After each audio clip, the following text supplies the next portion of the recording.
Good evening and welcome to the It's All Greek to Me blog tour. I'm Dr. Paul Kiritsis and this is blog number 24. Today I'll be relaying another exercise in active imagination, this time a very vivid encounter with a fearsome Minotaur. It is told in first person narrative from the perspective of Podaniah, the protagonist of the two other exercises in active imagination, which are both titled To Propitiate the Earth. The night was preternaturally silent and void of its usual disturbances. We'd walked a fair distance from Knossos, and were yet to hear the fluttering wings of an owl swooping down towards an unsuspecting rodent, or the eerie cry of a jackal loitering around the desert in search of a decomposing carcass. There was no moon, so we had to make do with what little light came from the stars. We attempted to follow the path of the most powerful electromagnetic current. At times, I felt like we were going around in circles, probably because most of the subterranean waters which mapped out magnetic lines proceeded in exaggerated zigzag courses. Every so often, I would drop to my knees and determine if we were still on course with the aid of a pendulum. I did this by holding the gadget directly above the path in question, waiting for the familiar gyration, and then counting the number of revolutions it traced before coming to a halt. The existence of water was marked by 30 revolutions, a milestone which was also the rate for qualities which you and your peers would consider highly disparate. The cardinal direction of west, the colour green, the marker of age, the moon, the sense of sound, and the element of hydrogen. Speaking of elements, we had to ensure that fire, water, air and earth, and the qualities of hot, cold, wet and dry were all present in some form or another for the experiment to have any sort of chance at succeeding. Their rotation would be facilitated by a light source other than the sun. I say this because our sun is the motive force behind the world of matter alone. A venture of this sort called for the heat of a much more formidable planetary body, the heavenly light of Sobdet or Sirius. Hers was of an ethereal kind that could accelerate the motive force behind element rotation and spark an interdimensional portal between physical and psychonoetic matter, something which our sun cannot do. We stopped in what we took to be a virgin cut of desert. We marked out a circle with some pebbles and lay down to rest beside one another in the enclosed space, ensuring that our heads and outstretched hands pointed south and our feet north. Then we relaxed and entered a hypnotic trance, directing our energies towards the region of the solar plexus that so typified cup projection across to other places and into other living things. The energy proliferated quickly, diffusing out of our limbs and gathering like a ball of wool in our abdominal regions. We had to remain in a state of heavy concentration, yet resist fragmentation. It was difficult, even for two people who had experienced projection innumerable times before. We weren't allowed to push ourselves over the edge, or let ourselves be pushed either. Only light from the star's heliacal rising could infuse us with enough power to break the interdimensional threshold. Soon we were floating. There was nothing but a whirling sensation, as we spun in circles, going faster and faster with each revolution. We sank lower and lower into the infernal regions, closer and closer to death. A rumbling noise came from somewhere below us as the ground gave way. We were dropping and fast. We splashed into an ocean of violent water. The current into which we fell was strong, stronger than I thought it would be. There was no way I could navigate through it, let alone garner some kind of control over it. I wasn't even sure if Talos was still with me, or if an adverse current had carried him someplace else. The noise was now thunderous like a snowstorm, like the white noise that came through the television when an analog receiver lost its signal. It blunted my receptive senses, my intuition. Before long, the infernal waters formed into a mouth. The mouth morphed into a set of lips, and the lips opened wide to reveal a flickering tongue. I was sucked into the gaping tear, deep into the funnel of darkness. Then there was nothing. I felt, heard, saw nothing. The first sensation I became conscious of when I awoke was the foul smell. The air was permeated with a putrid stench of urine. There must have been a cesspit nearby. Jerking my head up, I studied the surrounds. It appeared that I was in the subterranean someplace, probably a grotto. Somebody had covered its walls with pieces of woolen cloth in an attempt to render the place homely. There were urns, jars, and other utensils splayed onto the ground, some of which were engraved with beautiful geometrical motifs. including one with which I was quite familiar, the flower of life. Some were intact, others smashed beyond recognition. Next to these were human remains, skulls, bones, decomposing carcasses. Talos, I thought. Where's Talos? The last I remember were our cars floating upwards as we readied ourselves for projection into the psychonoetic world. Was Talos still with me? Around me? Pardon the pun, but was he in me? I couldn't sense or detect anything, within or without, inside or out. I tried to speak. I couldn't. The most I managed was a small croak, as if my vocal cords had been surgically removed with a scalpel. There was a lantern growing in the distance, so I decided to play detective and investigate. I staggered to my feet and stumbled towards the source of light. The first thing that came to my attention was my height. I was a colossus in stature, nearly as tall as the ceiling. Strange. Very strange. I peered down, and that's when I nearly had a coronary. My body was scaly, covered in crumpled folds of skin, and my feet terminated in serrated talons. Perhaps the strangest thing of all was that I had a phallus. Yes, you heard it. A phallus. How could I have a phallus? It was prominent and hung quite low between my legs. Stranger still is that it was endowed with movement. I could move it, and not just partially either. I had full control of it like I did my arms or legs.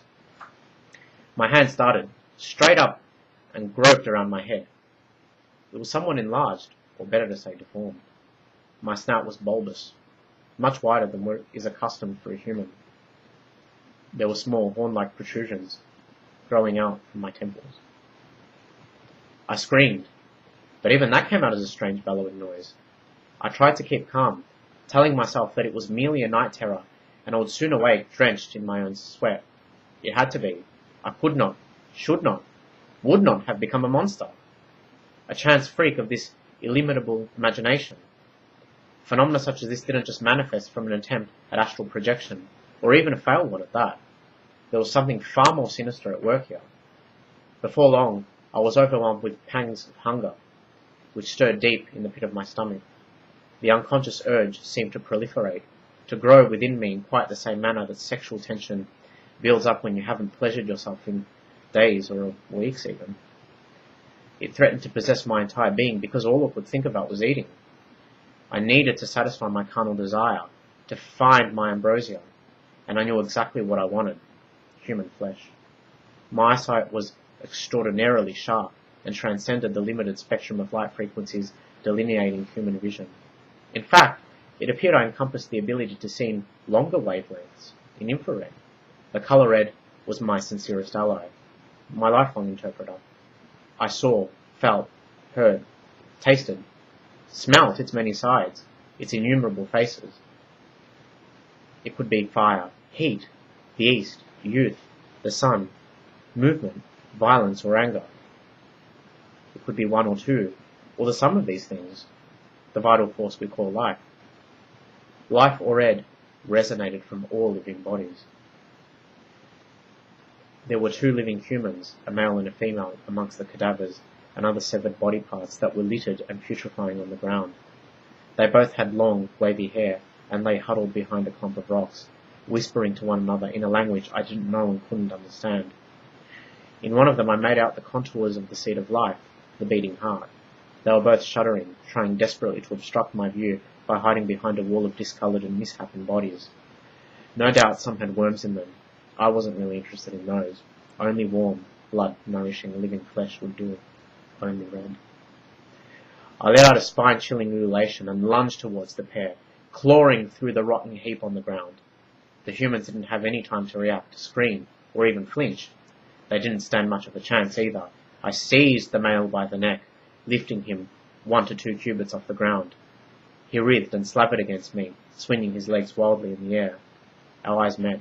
His fear was intense, urgent, acute. Before I could smother him, something or someone crashed onto my back. A sharp pain exploded from my shoulder as nails pierced my skin. It was the young woman. She'd adopted an altogether more proactive approach to the situation. She was trying to play saviour and heroine. I reached behind, clamped my hand around her head and squeezed. Her scream was cut short as the cranial bone snapped. I relinquished my grip, and her limp body crashed onto the ground. The struggle was beginning to excite me sexually.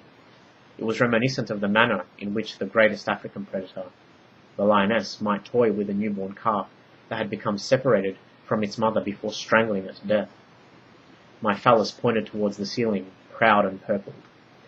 I wanted to relieve myself, to beat off with a dozen strokes, but any premature release would blunt the growing vortex of excitement. I tightened my grip on the man's neck. He rasped for breath, desperate to peel my fingers off his throat and loosen the stranglehold. His face was rapidly draining of colour, his will to resist waning. In a matter of seconds, I would have my meal, if that. What ensued next was completely unprecedented. The man attacked me with a weapon, a sharp rock which he'd kept well concealed behind his woolen clothes. I lurched back to avoid the counterattack, but it was too late. It ended up grazing me just under the jaw. Blood welled from the searing wound. My phallus sprang into action, knocking the weapon from the man's grasp. I lunged forward and bit into his jugular vein with my serrated teeth. The saline taste of blood sent a powerful electrical shock coursing through my body. Now was the moment of my glory.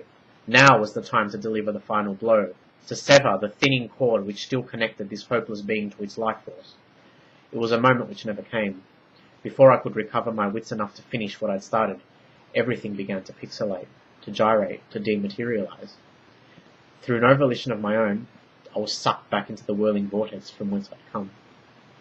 The whirling vortex tapered into a funnel of darkness and spat me out at the place of the infernal waters. Then I lost consciousness. I awoke on the desert sands, shivering. Talos was still with me. He was curled on his side, dribbling spit out of the corner of his mouth and mumbling to himself. How long had we been travelling for? I presumed it would have been about 20 to 30 minutes, seeing that the heliacal rising of ethereal Sirius lasted no longer than that. The first light of dawn must have zapped our cars back into our physical bodies. "What happened?" Talos mumbled. "What do you think happened? We screwed it up," I said. "Did you feel the power of its urges?" said Talos.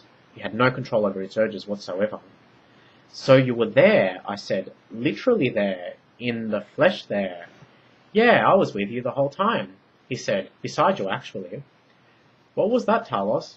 Call it what you will, but it was anything but projection to the materia prima." "It felt like we went back in time." "No." "Forward in time, then?" "Nope," I said. "How can something like that have ever existed, or come to exist in the future? How credulous of you, Talos." I was surprised at the irony in my own voice. "Why not?" he asked. "Anything is possible, isn't it? I learned that from you, Potternial." "I don't think it's that." "Your thoughts for a pendulum, then?" Talos smiled. "I think we tapped into a fantasy of yours," I said. "One that you've been moping on for years." "No," he said. "Definitely something a man like you would think about, Talos." His face went scarlet. "You're wrong. Colours don't lie." "Don't know what you're talking about," he insisted. "Well, I think you do," I said, scrambling to my feet. "I'm just glad I came out of that before the big crunch. That was awful." And on that note, I'll see you next time.